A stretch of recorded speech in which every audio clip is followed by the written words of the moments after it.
In this special limited series, I'm taking you behind the curtain of the 2025 Bendigo Business Excellence Awards. Join me as I spotlight the winners of each category and discover what makes them truly exceptional. 3D Physiotherapy Healthcare. Julie Sheahan from 3D Physio Health Group is the winner of the 2025 Health and Care Award. Julie Sheahan, thank you so much for coming back to the studio. You are one of our amazing podcast guest veterans. Can I call you that? I'm not sure yet. How many podcasts is this now? Is this number 2? This is 3, I think. 3. Yeah. Yes. Yeah. So good. Yeah. 2 out of 3 have been remarkable regional business podcasts, but I'm really excited to have you back. You're on a winning streak, I would say. And 3-peat? Yeah, 3-peat for the Business Excellence Awards. How cool is that? We're going to dive into that in a moment. But firstly, can you please, for anyone who hasn't watched your previous episode of Remarkable Regional Business, what is your business? Tell us about it. So it's called 3D Physiotherapy Health Group. We're a physio and allied health business now. So we have a podiatrist on staff as well. We have 2 locations, plus we go to Boort 2 days a week and look after the people in the hospital, and a small private practice in the GP clinic up there. And I feel like I can say now that we're a wellness clinic. Like we're really trying to help people understand what preventative health is and what wellness is, and not just fixing problems, but actually preventing them from happening. So it feels like a beautiful space to be in, because we're taking our clients on the journey with us, and it's a really nice space to that wellness feel instead of fixing problems. Yeah. We do that as well. Yes. And we still will always do that. But, what if we could prevent a lot of the stuff happening in the first place? And we can. It's just educating people. Yeah. We spoke a lot about that on our first podcast. What has changed in business since what are the updates in business since we spoke last? So, we have a lifestyle medicine practitioner coming on board. Wow. I'm so excited. What is a lifestyle medicine practitioner? She's a GP that had decided that she wanted to work in the preventative health and wellness space. Wow. So she went back and did lifestyle medicine training, and she's coming on board mid-November, and she works with you and your GP. So she doesn't replace the GP, but she works with you on lifestyle changes. So, and lifestyle matters. Like everything we choose today dictates, our quality of life and how vibrant we are now, but our longevity and our quality of life as we get older. And I know a lot of people are frightened about getting old and getting frail, but frailty is an option. You don't have to get frail. Yeah. So I'm so excited about her being on the team. She's going to be a great addition. That's amazing. That it sounds like you're really building out that team, and I love that approach. Right, is that you don't have to decline, up from retirement on a slow decline to the end, right? No, and you see so many people retire and then either drop dead or just, don't thrive. Like there's a difference between thriving and surviving when you're older. Yeah. And a lot of people just are waiting to die, which is an awful thing to say, but a lot of people are. They're not thriving. And we can thrive. We can be vibrant and strong and confident in our body and not be falling, and it just takes work now. Yeah. Would you say that 3D Physiotherapy Group is now even more different than your traditional physio business, and how does it look in comparison to the industry at standard?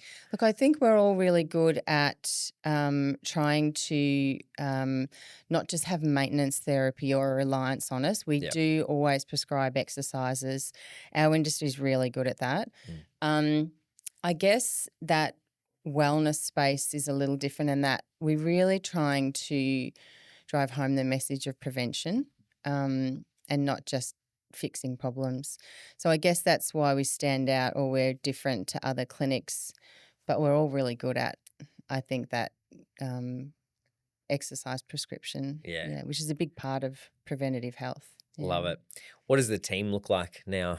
So we have 6 physios, including me, Yeah. and Tim, our podiatrist.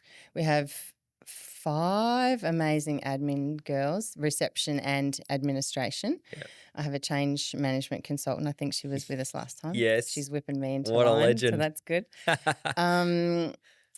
And I'm hoping to employ an exercise physiologist for starting in the new year. Wow. We want to get into looking after people with cancer.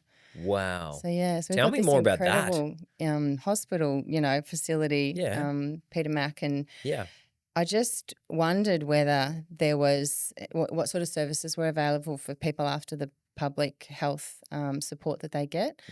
So, and exercise, there's so much research around exercise in augmenting treatment, in increasing survivability, in, fatigue. There's so many things that exercise can help with when you're going through chemo and radio and Really? survivability. So Wow. what if we could help people, either prepare for their treatment and help them when they're going through it, if they're able to, Yeah. but then coming out the other side of it, getting stronger again and rehabilitating. So, Wow. I've had some great applicants for that job, so I'm really excited about bringing that person on board. Sounds like you've got a lot of change in motion and a big requirement for your change management. Absolutely. Superstar. Absolutely. And as we talked about, she smooths all the ideas that I come up with and helps me integrate it with the team so that it's not so hectic for the team, because there's always something going on in my head. Yeah. And she just smooths things out and helps me with the change. I reckon you're probably, you're the first one that I've ever spoken to in this whole podcast journey that has someone like that on the team. Other people may have had someone like that, but we haven't talked about them specifically in a change management role. What was, just as a refresher, what's the difference that you've noticed in being able to employ someone with those skills? It's a game changer for the business and for my team and for myself. So I'm so hectic and all over the place all the time. Yep. And she helps me focus. Like she says, why that, why now? Wow. And that's a really good question to ask. Why Yeah. are we doing that and why now? Yep. It's like I said to you, the all over the place ideas that I have are destabilizing for the team because I'm jumping from one thing to another. So I have to complete documents that say why, who, what's going to be affected by this, who's going to be affected, how do we roll it out, how do we communicate it to everyone who is affected. Those kind of things are just incredible for I think it's just team happiness, team growth, being able to bring the team along for the ride as well. Yep. So incredible. I've heard of another business, integrating that process, but not at your scale, at a much different one. But I love what you're doing and how you're approaching that, because you can see you've got the vision and the plenty of ideas, but it's the implementation of those in a sustainable way that helps the team get around the vision and not feel whiplashed. Yeah, exactly. I can relate to that a little bit, actually. Yeah. Okay, so tell me, let's focus on the awards. Like we're here with a series of these podcast episodes unpacking what it means to win one of these illustrious business excellence awards. You've won a few. Could you tell me about all of the ones that you've won and about this year? So the last 3 years in a row. Yes, feel very, very blessed. So health and care this year. The regional businesswoman the year before, and the health and care the year before as well. So wow. Yeah. So you're on, what do you call it, a three-peat? Triplet. No. Hat trick. Hat trick. There it is. That's what I'm trying That's to it. We got it. At. So tell me, what motivated you to come back third year? Did you expect you were going to win again? No, I really didn't. I felt like I still had some work to do with getting our message out. Yeah. And I feel like the Business Excellence Award are a great platform for leveraging your message, really. Yep. So I felt like we just had more work to do, and it's always been like rewriting my business plan. Like, it's such an arduous, massive task, as we all know who've done it, that it makes you stop and think, where have we come from? What are we doing now, and where do we need to be going in the future? Yep. And so it's such a valuable experience. It literally took me 2 weeks to write this one. Wow. And because I do take the time, and you need to take that space where you really give yourself space to think and plan and be creative in it, and not just be spinning your wheels in the business, but actually remove yourself from it to work on it. Yeah. And I know what it takes to win. Yeah. Obviously now, and I think that you don't realise how big it is, and you know what, they're really looking for you to dig deep. They're really looking for you to think very deeply about why you do what you do and not just what you do. Yeah. And I think that is so powerful, because it keeps bringing you back to your why. So, I think I'm going to have a rest now. I've said to my team, if I even mention the word Business Excellence Awards next year, dong me on the head. Happy with the 3 on the shelf. Yeah. Tell me, what is the process for those who have never been through it or don't know? So you're nominated by someone, and we did find out this year who we were nominated by, which was lovely. So it was nice to be able to thank them. Yeah. And then you basically get to apply for that actual nomination, or you can apply for any of the areas. And the application process is very well scripted. There's very clear questions with limited answers. So that makes it interesting. And it's long. It's really long. And you have It's really long. Yeah. So it is really long. And so you just work through those questions and And then so after you submit your application, what happens then? Yep. So then you become a finalist if you do, and the finalists are announced, and then you go to a little schmoozy night, which is nice, with all the other finalists.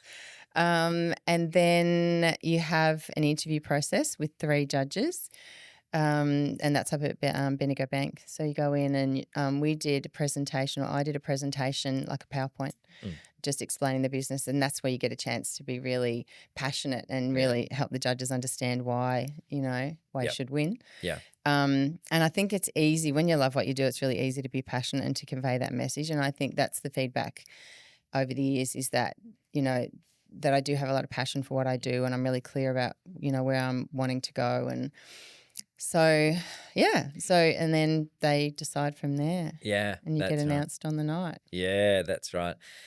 Why do you think you won this year?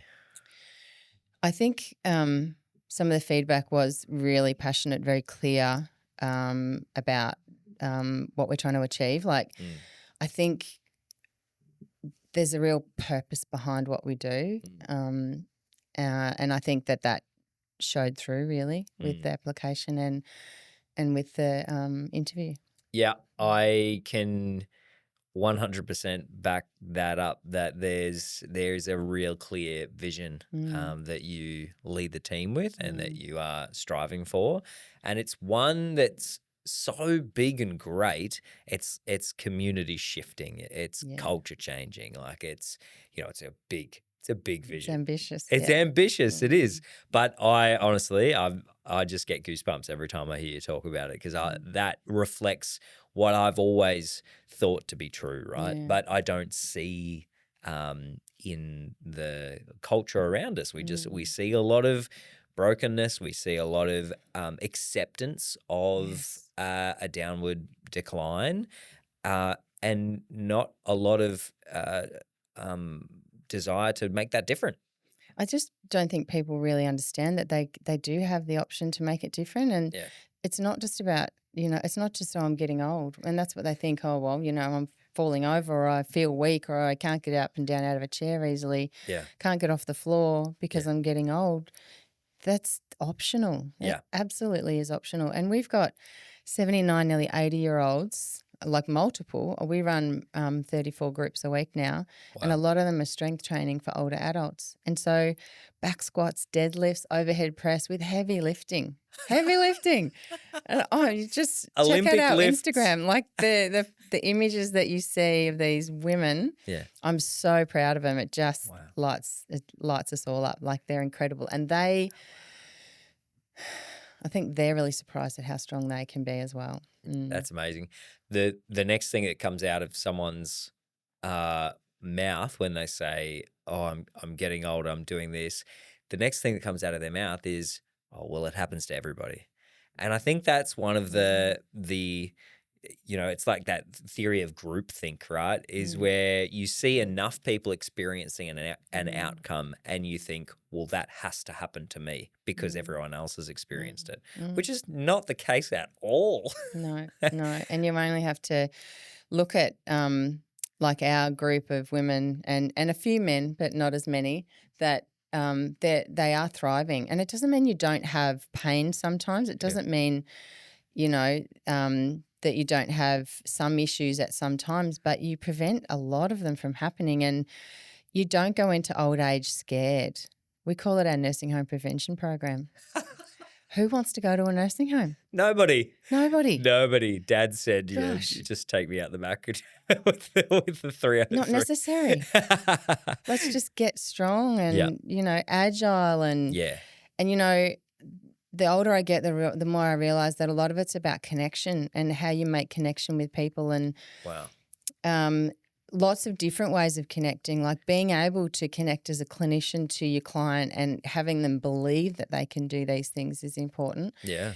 And then the connections that they make in the group are so important. Like a few of our groups go off for coffee afterwards. Yeah. And I interviewed them the other day for Instagram, and every one of them said, "I love the coffee afterwards." I'm like, what about the program? But no, they're all keen to go off for coffee. But those social connections are so important as we get older. It's one of the most important things for healthy aging is social connections and having friends. And these people are really inclusive. And I think that we, to some extent, craft that as well. And I guess we attract those people, but everybody is, it's a safe space for everybody and everyone is welcome. And Well, you think about the things that people get through the workforce is mostly a fair bit of mobility in terms of just getting out every single day. But it's also massive social connection, right? You're dealing with people all the time. And so sometimes when that gets taken away, voluntarily or not, the interaction with people goes a long way down. Yeah, absolutely. Brain turns to mush, muscles turn to mush. Yeah, and you stop thinking and, having those challenges. Yep. It's all really important. And, there's a lot of research coming out about healthy skeletal muscle and how it helps cognition as well. Wow. Like how your brain is so much healthier when you're strong. Yep. Wow. So this has been a micro conversation. I could talk to you forever. Tell me what's your advice for someone who's thinking about entering the Business Excellence Awards? And I suppose one thing I haven't quite asked is how's business been since winning the award, and can you see an effect? 2 questions there. Yes. The effect is, I think, it's a slow burn, and I think it's been gathering momentum over the last 3 years, definitely. We have our awards on our reception desk, proudly. I think our community are really proud of us as well, and I think they talk, and I think if we look after them, then they talk to everyone else as well. Yeah. But things like this, social media, all of that sort of stuff has definitely helped us grow and put us more on the map, I guess. Love it. And your advice to someone thinking about following through on a nomination with an application? It's such a worthwhile thing to do, but make sure you do it well. Like, if you're going to go to the effort, go all the way with it. Really set aside time and even bounce it off someone else. Set aside time to really think about it and answer the questions in depth. Love it. What's happening in life and business right now? Well, I'm off to Adelaide tomorrow. What for? So it's called Pitch Fest. It's the Australian Physiotherapy Association conference in Adelaide. Okay.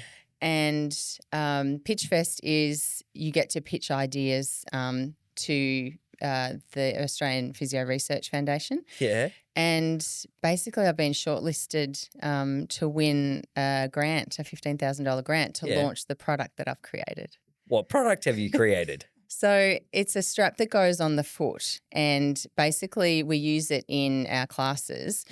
A couple of years ago I created it, and it's been used in the clinic for 2 years now, and it was just created because we needed it. And then this came along and I was like, oh, okay, maybe it's a good idea. You invented a strap. Yeah. Tell me about this. How did you do this? GLAD Australia is a program that we run. It's for osteoarthritis. Yes. And GLAD is run in 417 sites in Australia now. Wow. And in 9 countries in the world. Wow. And the way they teach you to put the straps on is to put, the heavy elastic bands, to put it around your ankle. And so it cuts in around the ankle of our older clients, and they've got, swelling of the ankles, fragile skin, and it really hurts. Ugh. And so when they're straightening their knee, the ankle digs in, the band digs into the ankle. Yeah. So I moved the force from the ankle and I created a strap that we can attach a little clip to, and it goes around the foot instead of the ankle. That's amazing. So strength gains, I think are better. We haven't completed the research yet, but basically they can do 4 of the exercises without pain around their ankles. Wow. And all right. So how do you manufacture it? So I tried to get it manufactured in Bendigo and I couldn't. They just laughed at me. Oh. So it's manufactured offshore at the moment. Yes. But I'm open. I'm going to go through some, I think it's called accentuator programs where I can, like Shark Tank kind of thing. Oh, wow. Where I can get people to help me. And then, so when you think about it, 9 countries teach this way with the ankle strap around, plus 417 clinics or sites in Australia. So if I can get people I'm trying to get people to buy it, like physios to buy it so that their clients don't have this pain around their ankles. Yeah. So that's amazing. Just as a random other thing that you're doing. Well, it was just something we had to do in the clinic. And then this came up and I was like, oh, okay. That's how some of the best products become into existence, right? They're invented through need and necessity. Exactly. Yes. Good on you. Yeah. Very cool. Well, I can't wait to follow that journey. You'll have to tell me how you go tomorrow. When do you find out about when? So the conference is on all week and I do the pitch on Friday morning. Oh, look out. Scary. All right. Well, I'll be looking on social media to see. Thank you. Julie, thank you so much for joining me again in the studio. It's an honour to hear you speak about your vision and where you're taking 3D physio. Tell me, how can people connect? So we're at 178 St Aidan's Road, 3D Physiotherapy Health Group, 3dphysio.com.au. We've got a website. So if you look up 3D Physio, you'll find us. Love it. Thanks, Julie. Thank you. Hey, thanks so much for tuning into this episode as part of the limited series Team Up with B Bendigo and Hebron Films, featuring the winners of the 2025 Business Excellence Awards. There are 13 episodes in total in this mini-series, so if you're at all curious about the other award recipients, then head over and check them out. We also have a new episode of Remarkable Regional Business dropping every fortnight, so please follow us wherever you get your podcasts. And finally, if you know someone who has or runs a great regionally based business and has a remarkable story to tell, then I would love to get them into the studio and tell it. You can dob them in at hebronfilms.com/podcast.